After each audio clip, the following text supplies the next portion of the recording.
keep giving with exactly the same attitude as the last 2 years. By my grace, you've made the building happen. Now, by my grace, make the ministry happen.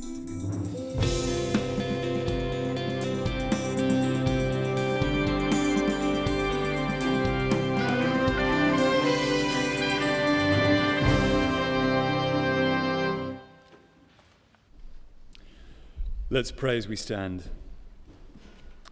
Lord Jesus, we do owe you because you made us in the first place and because you brought us back from rebellion through your death for us. So show us now through your word how to respond to your love with all that we have. In Jesus' name, amen. Do please take a seat.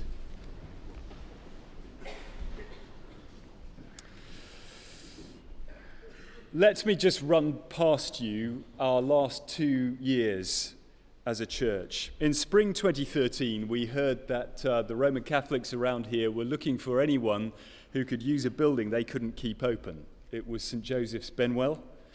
And after talking, they said they would sell it to us for a nominal £1 if we could use it. So that May, we had a church meeting here to start all of us thinking and praying about whether we believed God wanted us to have that as a second site. That June, we had a gift week where God led pledges of over £1.2 million, which was his way of bringing us to the point of going for it. We could only estimate then what St. Joseph's would cost to renovate, and last year we found that we would need another £700,000. So we had that gift week last November, where, as if to reassure us about going for it, the Lord has led pledges so far of over 700,000. So I have to say, preaching at this particular giving review does seem like teaching grandmothers to suck eggs. I mean, what do I say to a congregation which has just given £2 million extra? Well, what tonight's Bible passage says is this: keep giving with exactly the same attitude as the last 2 years. And just like last year, we found preaching Zechariah and Haggai gave us words from God for the exact moment we were in. 1 Chronicles 29 is a word from God for this exact moment. So would you turn in the Bibles to page 356, again, page 356. That will get you to 1 Chronicles 29, and with pictures on the screens, let me give you the background.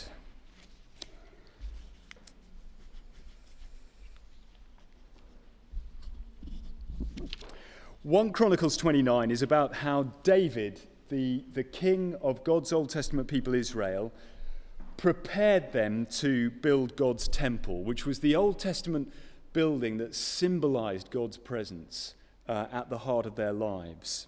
So here's the picture in 1 Chronicles 29. David is now king over Israel in the Promised Land, and he was preparing them to build God's temple. But next picture, God had told David that he wouldn't actually build it, but that his son Solomon would. And sure enough, Solomon succeeded him and got the temple built.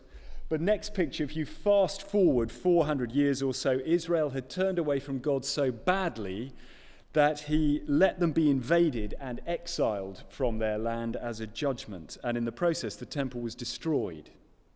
So let's call that Generation X, short for exile. But then last picture, after that judgment had run its course, God allowed them back to the land, and they rebuilt their lives and the temple. And we'll call them Generation Post-X.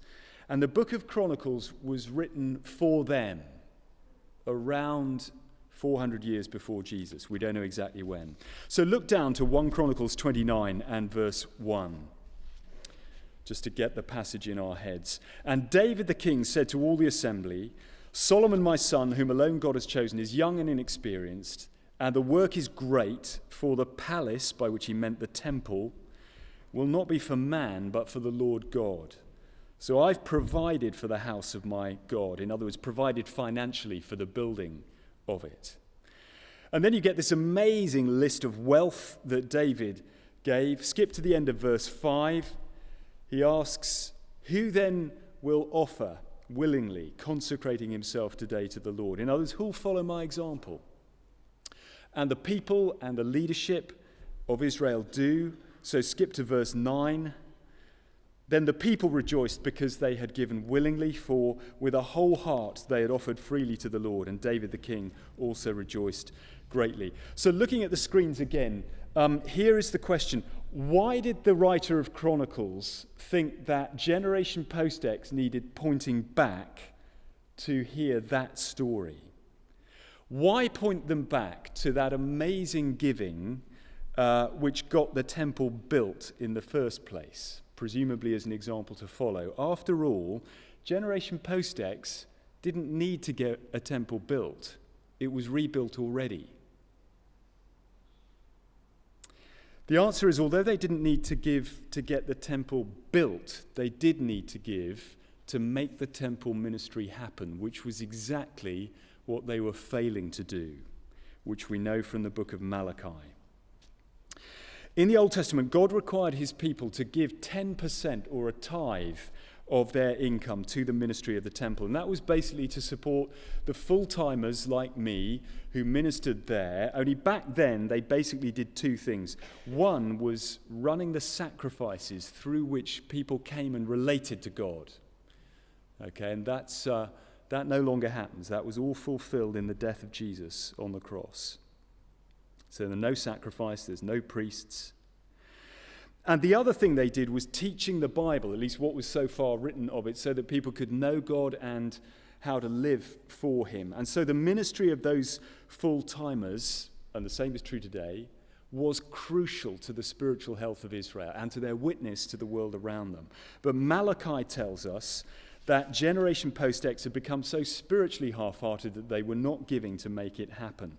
And that is why Chronicles replays for that generation the story of that amazing giving which got the temple built in the first place, in order to say to Generation Post-X, look, you've got the building, but you haven't got the ministry that's supposed to be going on in the building. You've got the unimportant thing, you haven't got the important thing.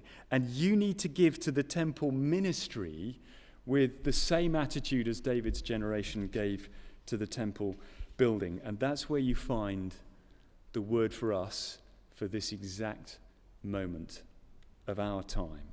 The word for us is not that we have been half-hearted and failed to give, speaking corporately anyway. Only you know individually. The word to us is this: you've given to get the building, the new site. Now you need to keep giving with the same attitude to get the ministry that the site is for. Because it's actually fallen to us as this generation of JPC to do both those generation things, not just buy the building, but pay for the ministry. So what we can't do right now is breathe a sigh of relief and say, great, that's the serious giving done. Now we can kind of relapse to the sort of giving levels we were doing before, because the ministry is about to spread from one site to two. We've already added staff to anticipate that, and that's the big cost that's going to kick in more. But there's also going to be the added cost of actually doing ministry at St. Joseph's as well as here, as opposed to just renovating St. Joseph's. And it does take Christian maturity to give to the more humdrum, regular support of ministry, of keeping food on tables of people like me and my family.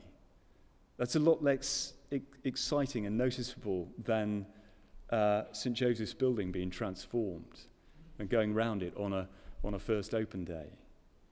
And the same is true for just ministry costs. And so having given to St. Joseph's, when it's finished, I'll be able to think, I'll go round it and I'll think, wow, maybe my money bought this catering kitchen. That dishwasher is mine.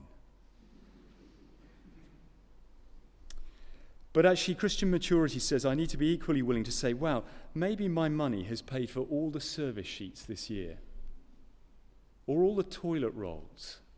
What a privilege that no one has been embarrassed in a church cubicle this year because of my giving. What a joy. Now, our prayer is for rapid growth as more people come to Christ, both here and there. But until that happens, and those people become givers alongside us, the financial burden falls on us. As Jonathan said in a few talks last year, the cavalry is not coming. You're it. We're it. And that's why 1 Chronicles 29 is a word for this exact moment, because to people who've got their building, or in our case 2, it says now you need to keep giving with the same attitude to make the ministry happen, which is the important thing. The building is just means. Now we've got to be talking about ends. And it gives 2 encouragements to do that, and the first is this: there is nothing greater you can do with your money. Look down to 1 Chronicles 29, verse 1 again. And David the king said to all the assembly, Solomon my son, whom alone God has chosen, is young and inexperienced, and the work is great. For the palace, in other words, temple, will not be for man, but for the Lord God. So David was saying, building this temple is a great work because it is for God and his purposes and his honor. And if you'd asked him, how exactly does a building do that? He'd have said, number one, this Old Testament temple is going to represent God's presence in the world. And number 2, it's going to be a ministry center through which people come to know God and live for him as they should. And the New Testament says that vision for the temple is now fulfilled in local churches. So, for example, to the church in Corinth, Paul wrote this: do you not know that you yourselves are God's temple?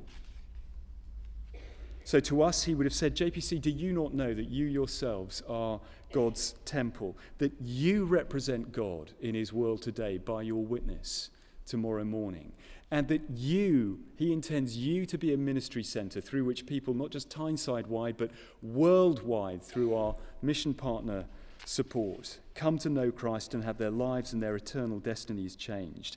And there is nothing greater to be involved in. There is nothing greater you can do with your money. So this morning I was preaching over at Holy Trinity Gateshead, or HTG, the church that we planted by God's grace 8 years ago, that's grown from about 70 to 250. And I'm always moved to see what is going on there, seeing the people who've come to faith, seeing the Christians who had dropped out completely with no local church that they related to, back in church, back in action for the Lord, seeing the local kids coming along to the youth club and the holiday club, being reached, whereas before they had no contact with Christians or the gospel at all. And I can't remember now how many thousands Tess, my wife, and I gave towards HTG, but certainly enough to have paid for an annual overseas holiday every year since, as opposed to our borrow someone's house and slip them a few quid for their pains holidays that we do. But I don't give that a second thought, because there is nothing better that you can do with your money. You know, how do 8 sets of faded suntans compare with what is going on down there at HTG? And David knew that, and that's why he planned his giving so carefully. So look on to verse 2. He says, so I have provided for the house of my God so far as I was able, the gold for the things of gold, the silver for the things of silver, and so on. And if you read through 1 Chronicles, you find that lots of that wealth had come from David's military successes. And he didn't spend it on other things. He earmarked it in the national coffers for this particular thing. And that's the basic principle of our giving review. If you're a Christian and committed to JPC as your church, we want to encourage you to plan your giving carefully. And that's whether you are in Cypher or a student right now, or right up to seniors. And that's whether you've been committed to Christ for 20 years or 2 months. And you should have got our giving mail out this week with our giving booklet in it. This will get mentioned in the presentation a little bit later.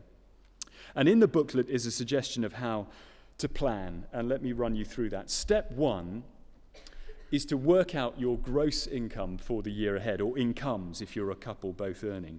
And speaking personally, Tess and I include in that windfalls like child tax credits for the year ahead, or money gifts that we know are coming in from relatives in the year ahead who are trying to get around inheritance tax legally.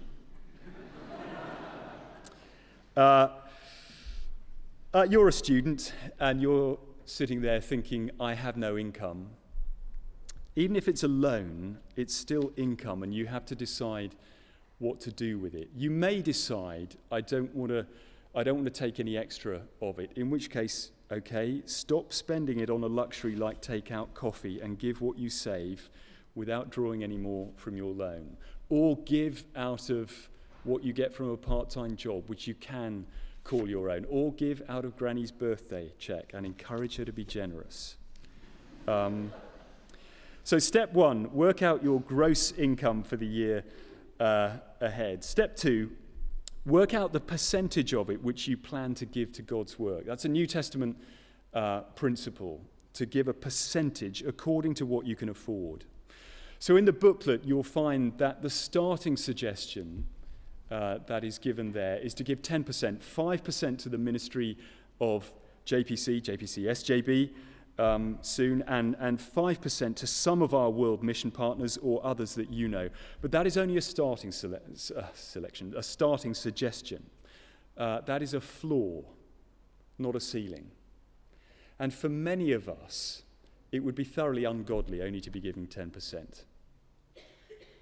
So, for example, when Tess and I got married nearly 8 years ago, we found we'd both been giving 15% up until then. We stuck with that for a few years, but then we decided we wanted to say to God, we want to be giving more as much as we can afford. We weren't sure how to do that, so we decided we would put it up by at least 1% a year on principle until we went bankrupt. So we're up to 20% and we haven't gone bust yet. Then step 3 is to fill in the response slips and get them back to the office as soon as possible. If you're a UK taxpayer, you need to use gift aid because that forces the government to pay £25 for every £100 you give. And for church to plan financially, by far the best thing is for money to come in through regular standing orders. So for both of those things, there's a bit of paper for you to send back. And even if you're in Cypher or a student, if you're a Christian, and you know you should give and you now want to give, start with something, however small, even if it's a standing order for, say, £5 a month. Start now, and you will have a giving habit that is ready to cope with your first salary. Fail to start now, and you are setting yourself up to fail to give then, when the stakes are much, much higher. And anyway, none of us should be putting off obedience to Christ until tomorrow, let alone when we graduate. Okay, that's all out of verse 2.5, as you'll have noticed. And maybe you're thinking, well, it was all right for David. He had all this dosh in the national coffers. He didn't have to dig into his own pockets. But actually he did. Look at verse 3. Moreover, in addition to all that, the national coffers, I have provided for the holy house. In addition to all that I have provided for the holy house, I have a treasure of my own, of gold and silver. And because of my devotion to the house of my God, I give that to the house of my God. And after listing a not so small fortune, he says, end of verse 5 again, who then will offer willingly, consecrating himself or herself today to the Lord, which is Bible speak for saying to the Lord, I belong to you. Everything I have belongs to you. Now, what do you want me to do with it? And God is asking us through this part of his word tonight, are you prepared to say that to me as well? So there's nothing greater you can do with your money. That's the first encouragement here as we review our giving or start giving for the first time. And the other one briefly is this. There is nothing that better reveals the state of your heart. Look on to verse 6. Then the leaders of fathers' houses made their freewill offerings, as did also the leaders of the tribes, the commanders of thousands and of hundreds, and the officers of the king's work. They gave for the service of the house of God 5,000 talents and 10,000 darricks of gold, 10,000 talents of silver, 18,000 talents of bronze, and 100,000 talents of iron. Again, it's talking big money. to motivate and to put our context into perspective. It's like when we were talking about the original people who built this building. It cost £5 million in today's money. It's that kind of example to motivate us and put what we're doing in perspective. Verse 8, and whoever had precious stones gave them to the treasury of the house of the Lord in the care of Jehiel the Gershonite. And then the people rejoiced because they had given willingly. For with a whole heart they had offered freely to the Lord, and David the king also rejoiced greatly. Now, the world does not generally associate joy and parting with large amounts of cash, does it? And by nature, we don't either. The natural thing is to think of giving as losing. But Christian giving, like all of genuine Christian living, is not natural, it is supernatural. It's brought about by the work of God's Spirit in our hearts as He changes what we want, changes what we love, changes the way we see things. And what wrong-footed me in verse 9 was that I expected it to say this. Then the people rejoiced because they'd given to something that was ultimately worthwhile, that was of eternal value. And that would be true, but it's not what it says. Look at what it says. Then the people rejoiced because they had given willingly, for with a whole heart they had offered freely to the Lord. Of course they rejoiced in what they were giving too, but this says they rejoiced because of what their giving revealed about the state of their hearts, about their relationship with God. And for many of us, that has been the story of the last 2 years, hasn't it? We've made pledges and written checks for sums that by each of our different personal standards have been faith-stretchingly, disturbingly big, the kind of thing that as you're licking the envelope, you're asking, did I really mean that? Do I really want to put that in the box this Sunday? But hasn't that given you joy? If it's revealed to you what God has been doing in your heart, that actually He's put in your heart a real trust for Him, a real love for Him, a real commitment to His purposes that's prepared to put its money where its mouth is, and that He's broken the power of money over you. And the only evidence that that's happened is you're prepared to give it away. I hope it has made you glad if that's been what's been going on in your life. So what is God saying about our giving to His work through this part of His word? He's saying there's nothing greater that you can do with your money. And there's nothing that better reveals the state of your heart. And to people who have just given an extra £2 million, He says, keep giving with exactly the same attitude as the last 2 years. By my grace, you've made the building happen. Now, by my grace, make the ministry happen. Let's pray.